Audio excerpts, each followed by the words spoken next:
वरिष्ठ पत्रकार और president of press club of Sikkim Shri Bhim Rawat ji,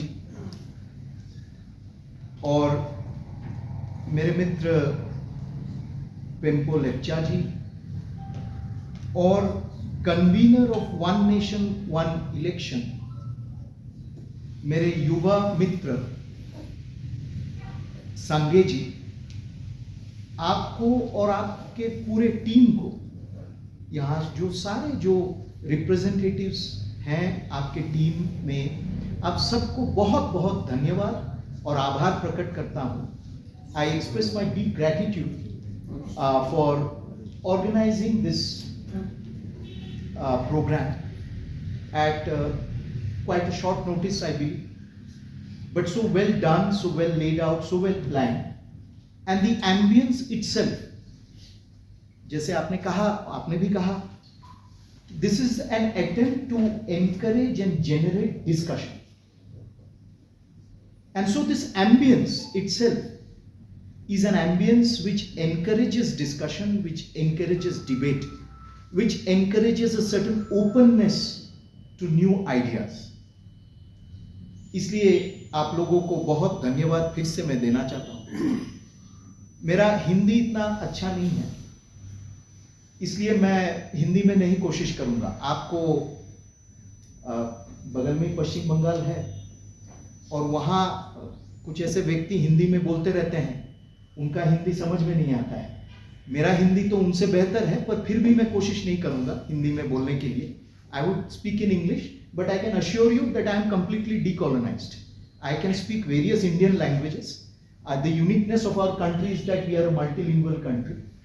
all languages are national languages. Indian by nature is multilingual, which is again unique distinction in across the world.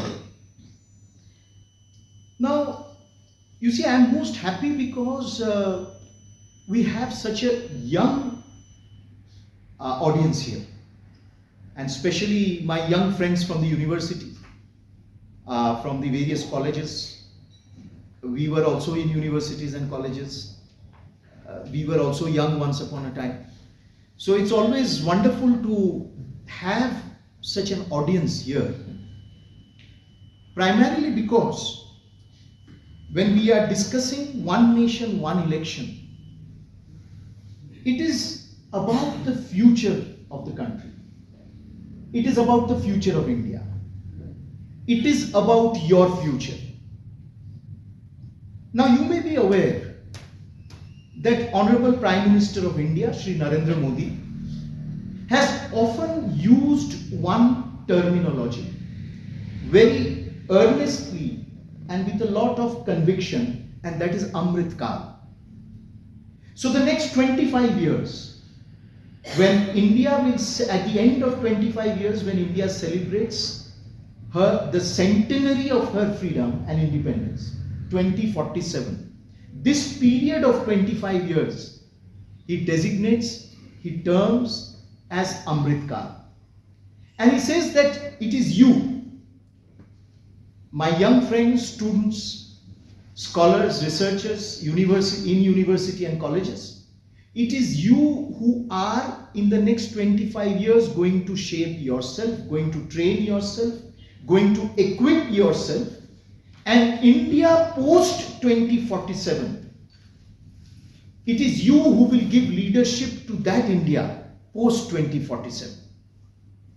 And it is in this Amrit Kal that he has set the goal of Vikasit Bharat, a developed India, no more a developing country or a developing India. So we lay the foundations of a developed India, and it is you who are going to lead that developed India, Vikasit Bharat.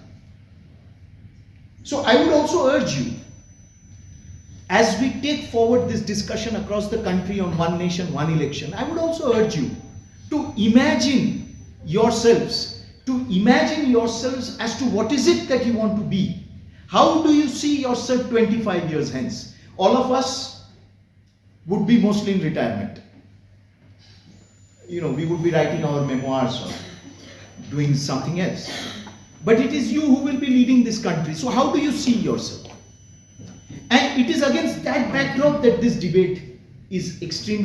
discussion is extremely important. Now, I'll take you through certain facts and figures, certain points. And I would urge all of you, I would first urge two things. One is, please read, if you have the time, if you have the energy, please read the 322-page report of the high-level committee on One Nation, One Election, simultaneous election, chaired by Sri Ramnath Kovind, former President of India, and incidentally, he was also chairman of Dr. Syama Prasad Mookerjee Research Foundation. And I had the good fortune of working very closely with him. We had also Sri Arun Jaitley as our chairman. And he was one of the early proponents of simultaneous election. And I mentioned it the other day also, if Sri Arun Jaitley was present here as a legal luminary, I'm not talking about him as a political leader, as a legal luminary, I think it would have been a feast listening to him. So please download the 322-page report of the high-level committee. Usually in this country, some people are there, ban a book. Ban the book. If you ask them, have you read the book? No, we want it banned. We have not read the book. So please read the book and then say whether it should be banned or not, because that is actually an authentic intellectual exercise, and we are all gathered here today as informed citizens who want to engage into an informed debate. So the first step for an informed debate is to do research, is to have your facts and figures, is to have your documents, is to read them, and then you form your opinion. So first is that. Second is, please differentiate between allegation and criticism. You must have heard Prime Minister Shri Narendra Modi's podcast. It was a very interesting podcast, and there he made many points. One of the points he made is, please make a differentiate between allegation and criticism. Oh, One Nation, One Election is going to lead to Modi becoming a dictator. Allegation. One Nation, One Election is going to be domination of one party. Allegation. One Nation, One Election is going to finish our regional parties. Allegation. Bring up criticism. Come up with your criticisms. And these criticisms can only come if you are informed, if you have gone through the documents, if you have gone through all the opinions that are being generated and that will be generated, and then you form your opinion. When I was leaving Delhi yesterday, somebody told me something very interesting.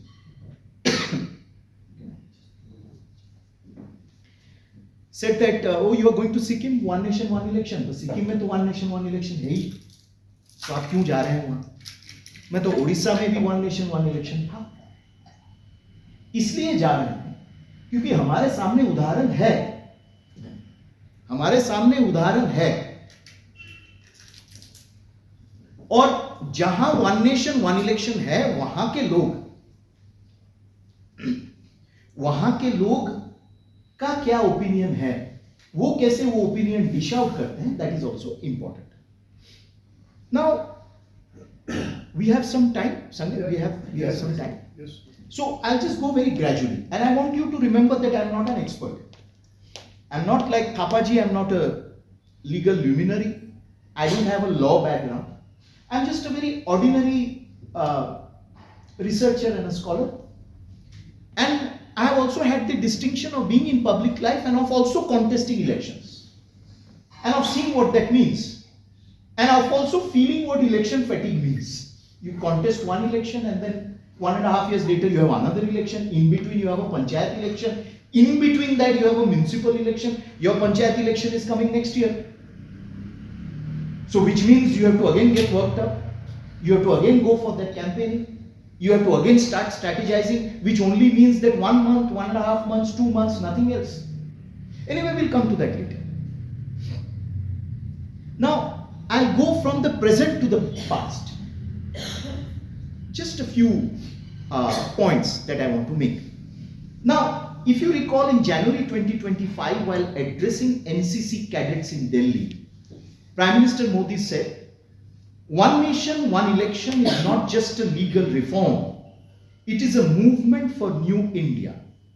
Young minds like you must engage in this discussion, as you are the future leaders who will shape India's democracy. The Union Cabinet in September 2024, while passing giving the approval for one nation, one election, said the approval of one nation, one election is a historic step towards making India's democracy more vibrant and participative. It will reduce election-related disruptions and bring stability to governance. Now, I go back further. And if you see, in December 2023, Prime Minister Modi gave an interview to a channel, and he said there that India's goal is of a $5 trillion economy. Every election costs India thousands of crores. Imagine the resources we can save and utilize for development if we conduct elections together. This is about smart governance and fiscal responsibility.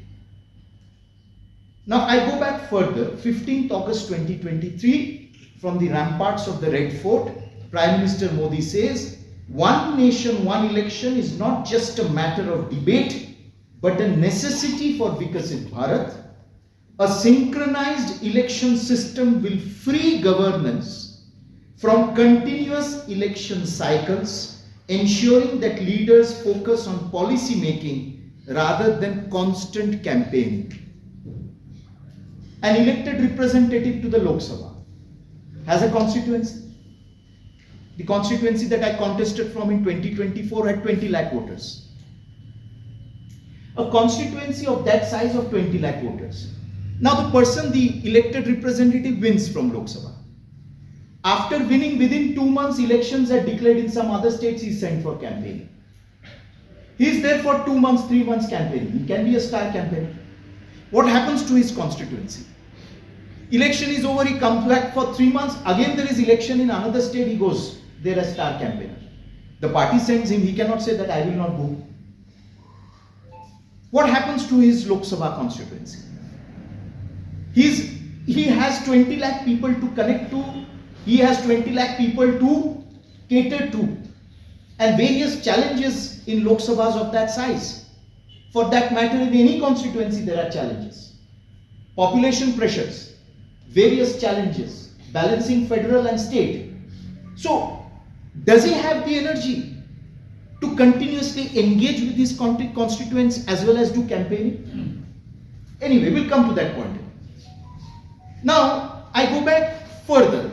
In 2020, November 2020, addressing the All India Presiding Officers Conference in Gujarat, Prime Minister Modi said, India had, now this is a very important point, India had simultaneous elections in the past and it worked efficiently.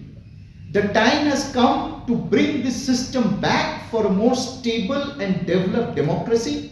Electoral reforms must ensure that governance is not hindered by continuous election cycles. Please remember, 1951-52, December 1951 to January 52 was the first general election. And from 1951-52 to 1967, this country had simultaneous elections. So it is not that it is something which suddenly Prime Minister Shri Narendra Modi woke up one day and decided and imagined that we should have simultaneous election. For nearly 2.5 decades, for nearly 2 decades, this country, and especially the first 2 most challenging decades. And please remember that Dr. Syama Mookerjee founded the Janasangh.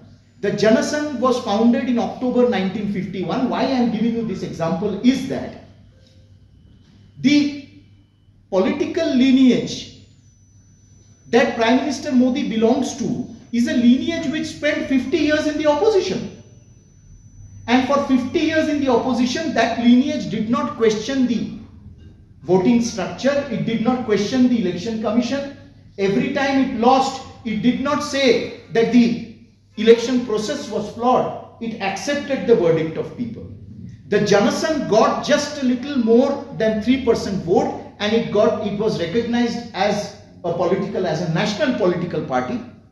In 1951 October, the Janasangh was formed, and in December it went into election. And in spite of that, it got 3% vote. And for the next 50 years, whether it was the Janasangh or whether it was the BJP, in every election it increased its vote share.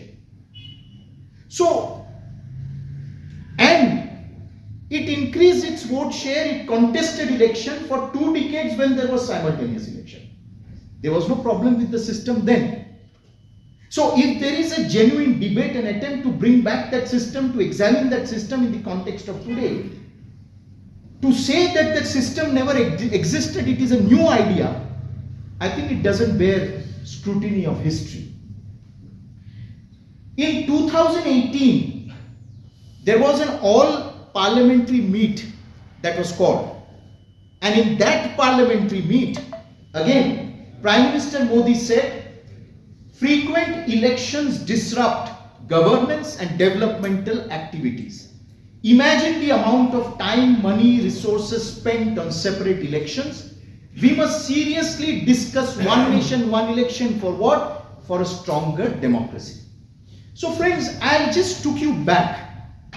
I took you back from 2025 to 2018. Nearly 8 years, 9 years, when this debate has been continuously happening, when references to this has been continuously made at all forums. You see, at NCC cadets addressing NCC cadets, addressing presiding officers, addressing the industry leaders, and addressing all party meetings, this issue has been consistently brought up. Now, if you go back further, as I said, because it is very important to understand the historical context.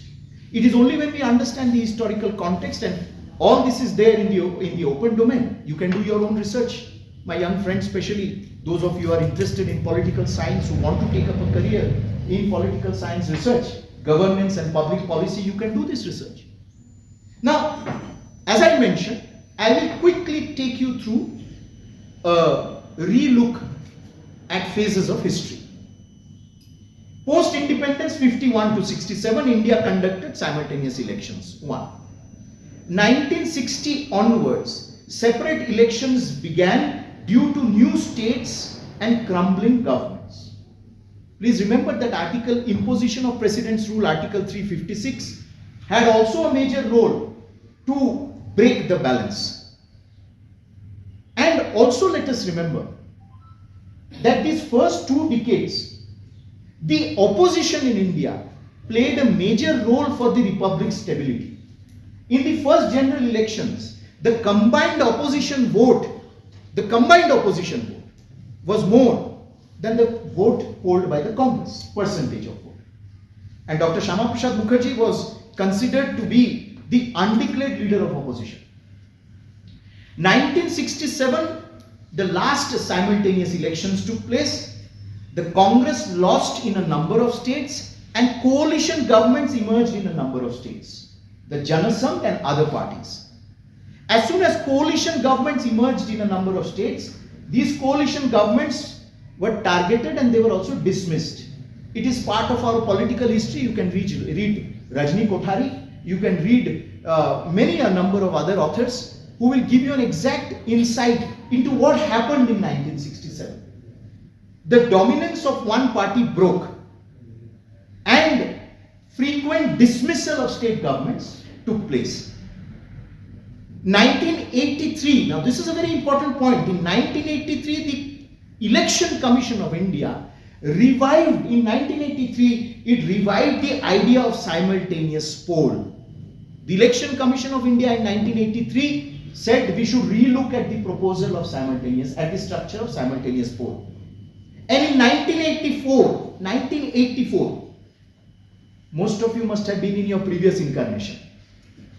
And I remember I was in class, I was just 8 years old. I was still, going around and looking at birds and butterflies and all that. 1984, the BJP promised reinstating one nation, one election.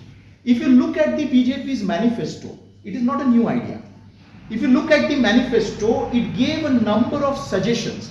It gave nearly 11 suggestions for electoral reforms.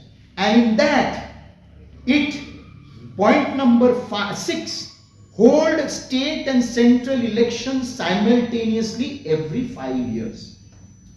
Among the suggestions also was this: give the right of vote to all those above 18. Introduce identity card for voters.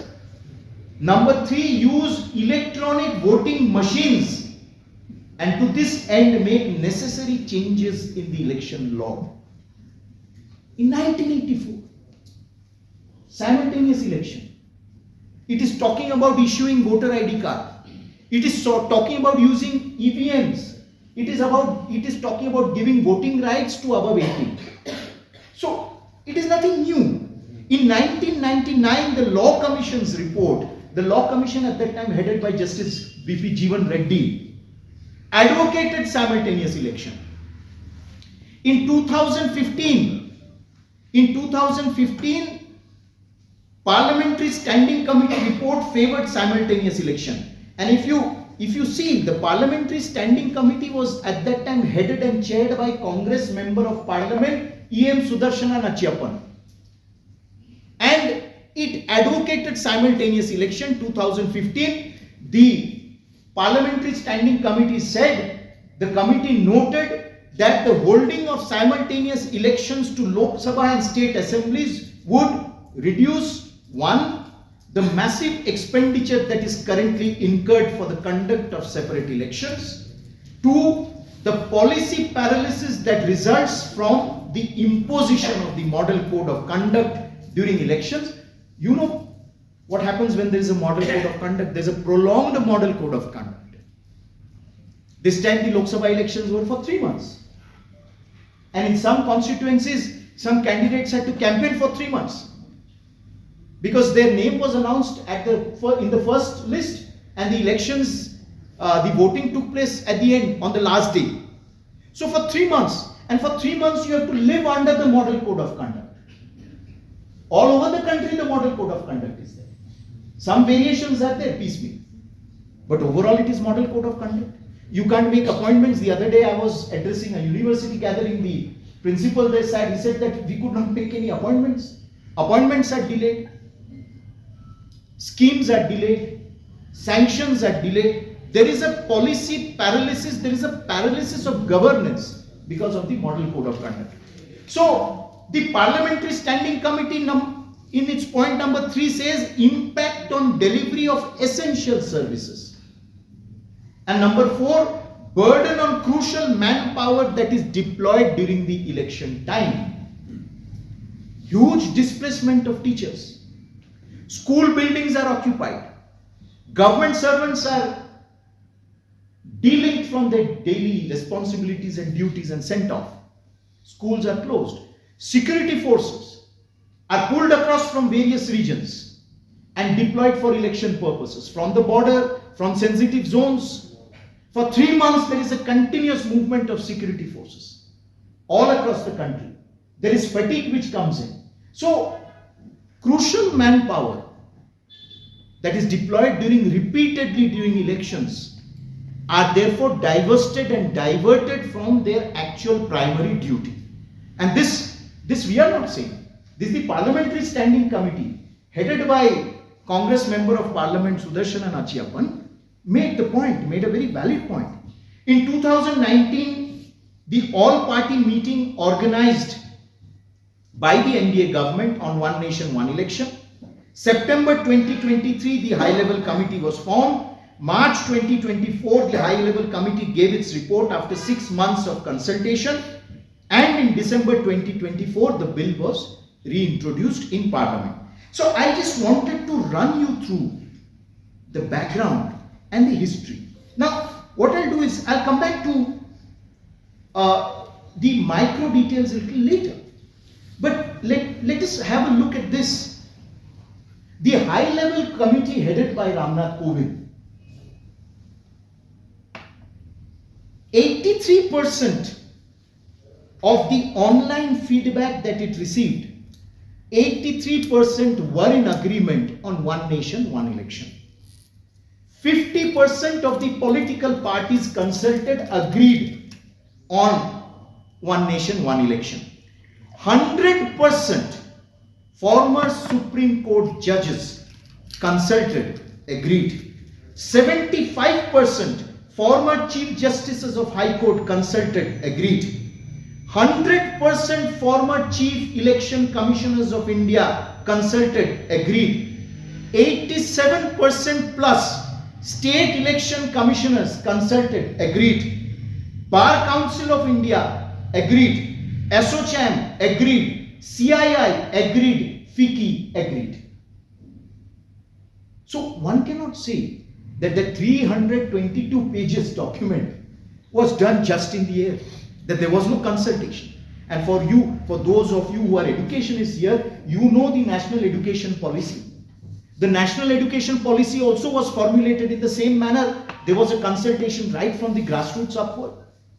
Stakeholders were consulted, educationists were consulted, elected representatives from Panchayat to Parliament was consulted. So I think the intention cannot be doubted, because this is the kind of consultative exercise over 191 days that the Ramnath Kovind committee took place, that the committee took, initiated. Now, in 2019, I mentioned to you about the Parliamentary Standing Committee of 2015. In 2019, senior leader Sharad Pawar acknowledged in a letter to Union Parliamentary Affairs Minister Prasad Joshi that the idea of one nation, one election is a good one. Late Kalaignar Karunanidhi, in his autobiography, writes that constant elections were leading to policy paralysis, and yet today his party is opposing one nation, one election. I'm sure Kalaignar, being 50 years in public life, had a better understanding of many things. Whether you agreed with him or not, that's a separate issue. But as a public personality, as a towering intellectual, he was someone, and as a nearly seven-time Chief Minister of Tamil Nadu, I'm sure he had a better understanding of the system than many. Now, let us look at some of the details of the Ramnath Kovind committee, and then we'll come back to some other points. Now, please remember that in the last 7 decades, this country has witnessed, has participated, has contested in nearly 400 elections in the last 75 years. 400 elections. So I think when a country has contested, participated in 400 elections, it is not only emerging as a model of electoral democracy and structure across the world, but it surely entails to have vigorous debates on the electoral process. We have given unto ourselves that right and that capacity to discuss and debate elections. Now, as I said, that 80% of the respondents agreed, 191 days took place. Registered political parties were consulted, former CJIs were consulted, former CECs were consulted, High Court judges were consulted, economists were consulted, Bar Council of India, FICCI, SOCHAM, all were consulted. And not only the not only the big states. This consultative committee also went around all corners of the country: Andaman, Nicobar, Lakshadweep, Nagaland, Dadar and Nagar Haveli. And the highest responses were received from Tamil Nadu, Maharashtra, Karnataka, Kerala, West Bengal, Gujarat and Uttar Pradesh. And in-depth research and analysis also took place. And an alternative enabling framework was suggested by the committee.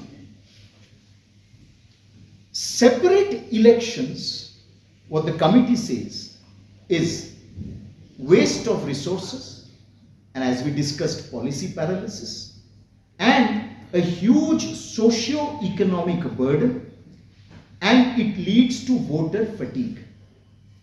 You tell me, many of us have experienced voter fatigue sometime or the other. फिर से जाकर vote करना है क्या? अभी तो किया, अरे चलो इसको छोड़ देते हैं, आगे वाला इलेक्शन में करेंगे, क्या फिर से लाइन में खड़ा हो, छोड़ दो. And this repeated voter fatigue which comes in is what then dilutes the actual mandate, the actual opinion and will. Baba Saheb Dr. Ambedkar, please look at his debates once the constitution was ready and was placed before the house. And he says what matters is the quality and the type and the texture of the government that you form. Elections are important, there is no doubt. But those elections must enable you to select the best performing government. On that there can be no compromise. And simultaneous election, please remember, was completely passed by the Constituent Assembly of whose member were people like Sardar Patel, Baba Saheb Ambedkar, Pandit Jawaharlal Nehru, Dr. Rajendra Prasad, K. Munshi, Dr. Syama Mookerjee, everyone across the political spectrum were part of that Constituent Assembly which had endorsed simultaneous election. Experts say that simultaneous election will not be anti-democratic, anti-federal, will not violate the basic structure of the constitution. The argument that it will violate the basic structure of the constitution, I don't know how it stands scrutiny, because there is no question of if simultaneous election were to violate the basic structure of election, then it would have been violated in 1951-52 itself till 67. The basic structure of the constitution based on freedom of speech, freedom of movement, freedom of action, secularism, everything stands. That has nothing got to do with simultaneous election. And in fact, the First Amendment, if you were to see the First Amendment that was brought in 1951 to curtail free speech and free expression, that was the first assault on the basic structure of the constitution. And it was resolutely opposed by Syama Mookerjee. It was opposed by 70 members of parliament from within the Congress parliamentary party. And the then Prime Minister was compelled to bring in the word reasonable restriction. So therefore, to say that it will violate the basic structure of the constitution, I don't think any palpable and solid argument has been put forward till now. One argument is that simultaneous election will encourage voters to participate in larger numbers because it will reduce voter fatigue. Once in 5 years, you all go out and vote because you know this is your duty which comes once in 5 years. You don't postpone it for the next election. You don't say, okay, I'm not going to vote, I'm not here, I'm not there, I'll vote for the next election. Now, frequent elections, the committee says, leads to uncertainty, slows down government machinery, and half the time of 5 years is spent in election. You come to power, and then again the next election, you are again campaigning. There is another very crucial point that people like us, for us, we notice in other states. The movement of migrant voters or migrant workers. Every time an election takes place, major election takes place, even a panchayat election takes place, you have migrant workers going back to their home state to vote and then come back. How many times do you want them to move around? Because they go spending their scarce resources, their money. So they go and vote for the assembly elections and then again come back. Again they have to go for Lok Sabha, again come back. Again they realize panchayat, because they live in a village, so it's very important for them to vote in the panchayat elections. So they go back again for panchayat elections. Huge displacement of migrant workers leads to disruption in industrial production, and that is what the industry bodies say.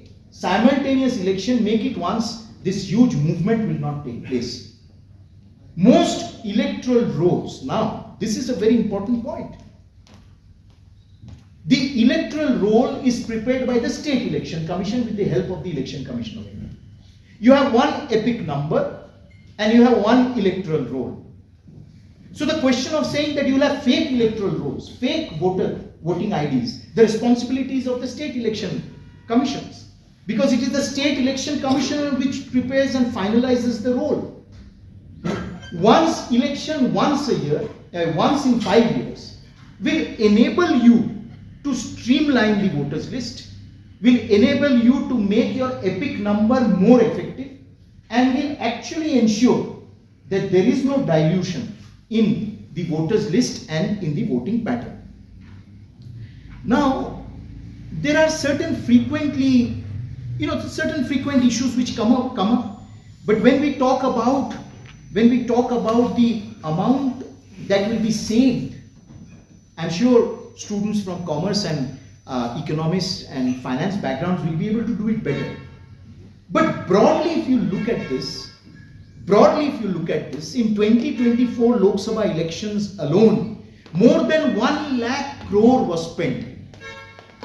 And this reflects a significant pressure on the national economy, on the national finances. And if the election takes place once in every 5 years, the Election Commission of India would need to deploy resources only once. The deployment of manpower would be only once.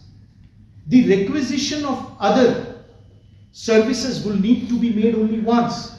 And this, broad computations say, would lead to a savings of 12,000 crores. And the high-level committee says, if simultaneous elections had been implemented in 2024, hypothetically speaking, it could have increased the GDP growth by 1.5 percentage points, adding 4.5 lakh crore to the economy. This is the economic part. Again, if you look back, if you look at elections in the past, where in states simultaneous elections have taken place, in 99 in Karnataka, in Kerala in 1977, and in other states, you can make a study. Simultaneous election has seen greater voter turnout, has seen larger voter turnout. And if you look at why this larger voter turnout, because the fatigue is reduced. In Odisha, you see for years together, it took place. And there is another argument which says that, regional parties will get over, regional parties will not exist, and the voter will not be able to discern the difference between national election and central and state election. I'm sorry, I think we should not. It is not fair. I'm not saying we should not, you can. But I'm saying it is not fair to doubt the acumen of the Indian voter. Please take the example of Odisha. The voter there exactly knew in the last 10 years whom they want in Delhi and whom they want in the state. And then after 10 years, a gradual change has taken place. You please look at West Bengal also. In West Bengal, the case is a little different because voting actually doesn't take place there. Election Commission has to do a lot of reform there. I said the ideal election model stops at the border of West Bengal. It stops at the Kalimpong border there, and it stops at the border there. I'll come to that later. But because of reduced voter fatigue and because of a discerning, and you'll see this pattern across the country, in every state, the pattern has been often different in the state and for the center. So let us not cast doubt, let us not cast aspersion on the Indian voters' acumen. The other point is, let us remember that this simultaneous elections is not going to be rammed in, is not going to be bulldozed in the next 2 years, in the next 3 years. The high-level committee, parliament, the cabinet has given a wide time frame. You gradually prepare for it. Then, after the general election of 2029, it starts getting into action, and then it goes on to 2034, which means we have an entire decade to finally work it out. Because you are trying to bring back the system after 50 years, after 1967, after more than 50 years. So the idea of implementing the One Nation, One Election Commission is not in a hurry. It's not being done in a hurry.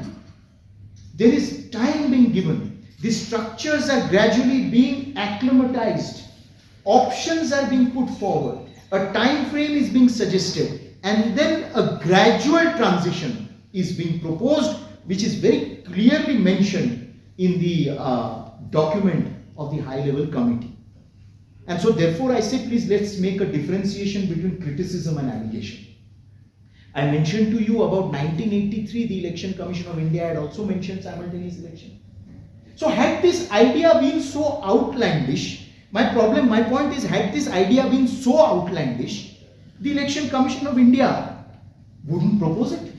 This idea won't keep coming up time to time in our discussions. This idea won't be mentioned by other experts over the years. And so we need to, as you rightly said, Sanjay, we need to keep an open mind.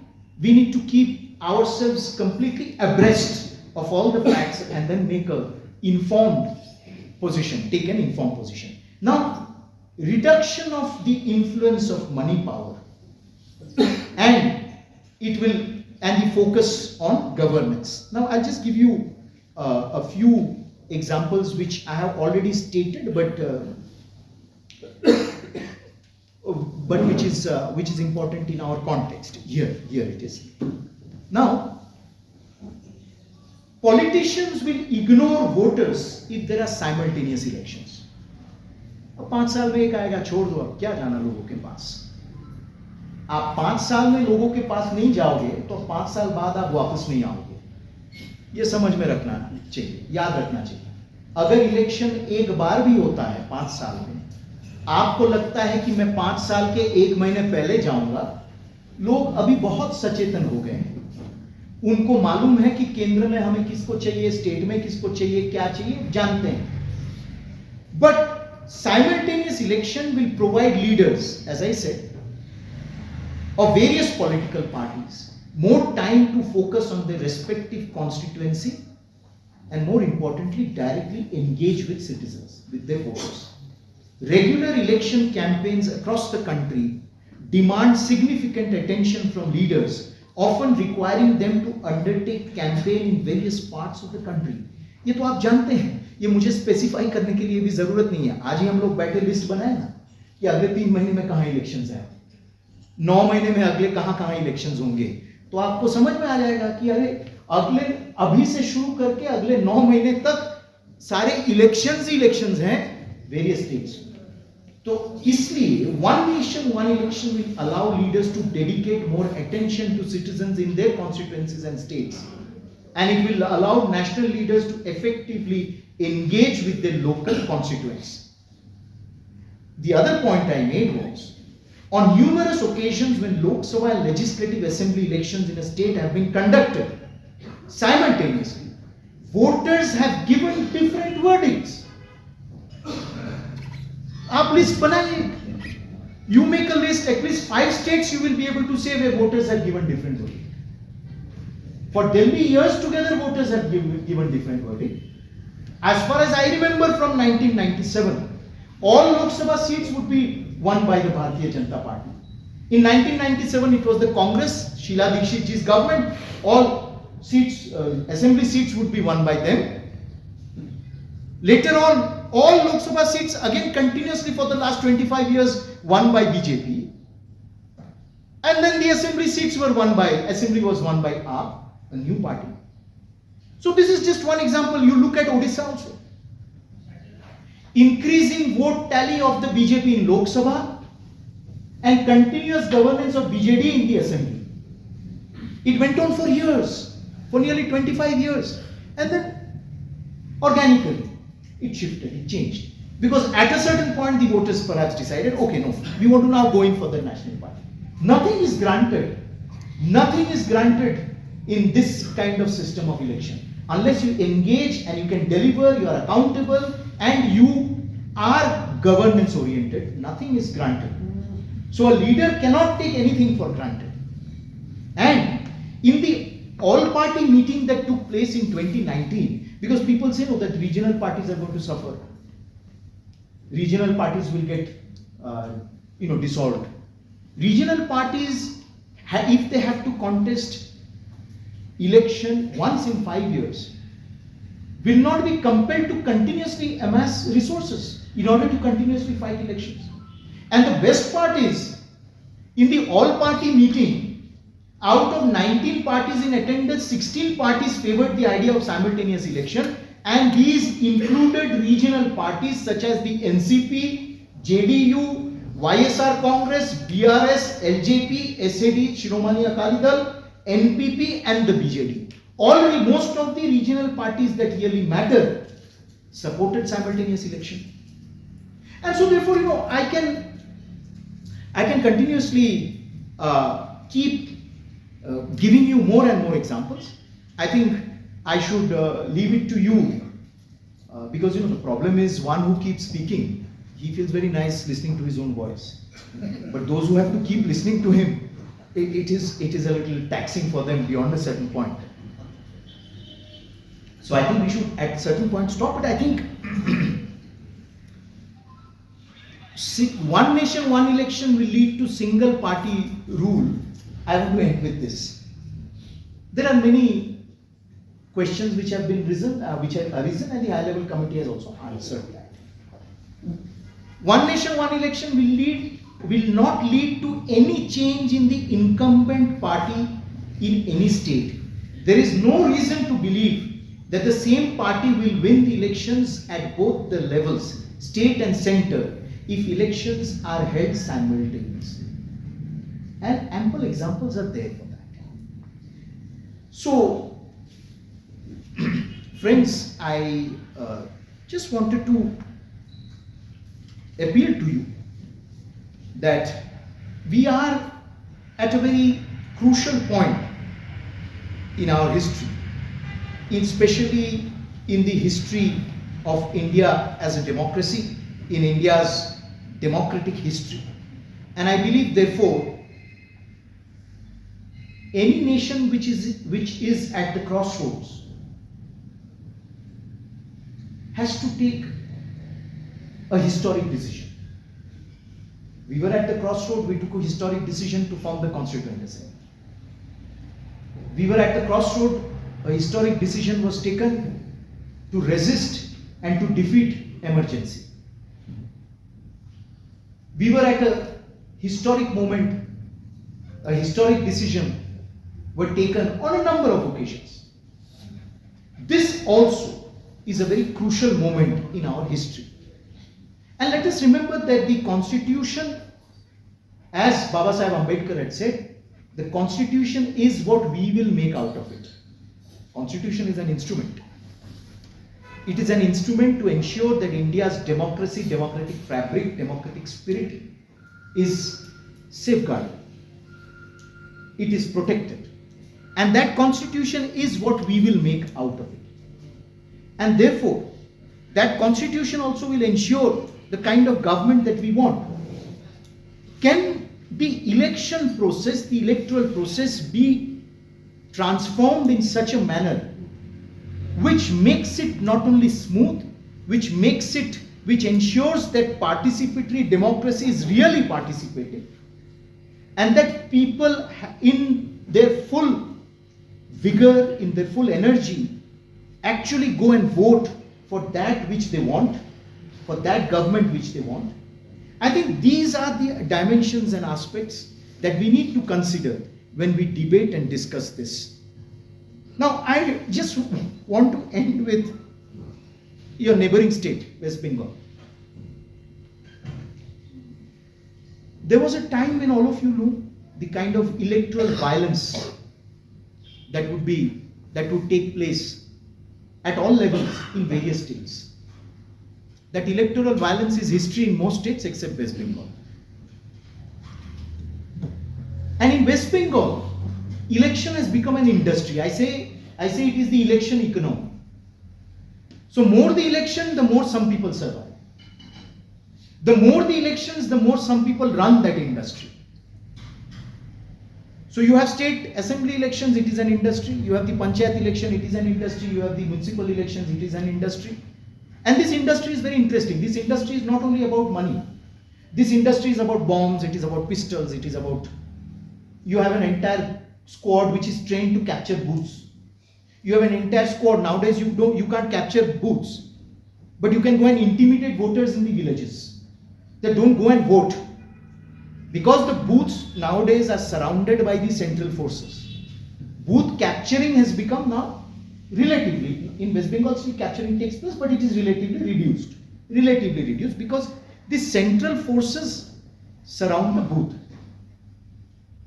But if you don't allow voters to come up to the booth, what happens? I remember in 2021 in the assembly elections, in my assembly elections, I went around in the last 2 hours, I went around the constituency urging voters to go and vote.